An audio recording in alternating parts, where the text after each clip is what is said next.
जलसों का इख्तिताम का वक्त हो चुका है। मैं ही लास्ट में था और जहाँ तक मुझे बोलनी थी मैंने बोल दिया।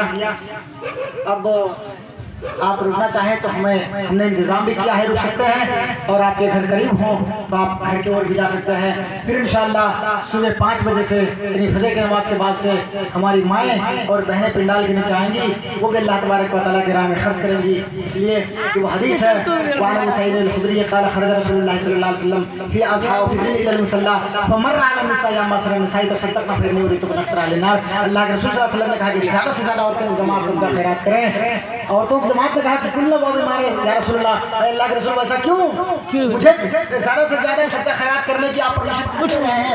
अल्लाह के रसूल सल्लल्लाहु अलैहि वसल्लम ने फरमाया कि मैंने तुझे बहुत ज़्यादा जहन्नम के अंदर जलता हुआ देखा है, इसलिए मेरी माँ और बहनें भी कल सुबह को अल्लाह तबारक व तआला के राह में खर्च करेगी, मेरे से ताउन करेगी, आप अपने घर को जा सकते हैं। अल्लाह तबारक व तआला से दुआ करिए हमें नमाज़ पढ़ने की और फजर की नमाज़ पढ़ने की तौफीक अता फरमा, नमाज़ पढ़ने की तौफीक अता फरमा। अस्सलाम वालेकुम व रहमतुल्लाहि व बरकातहू।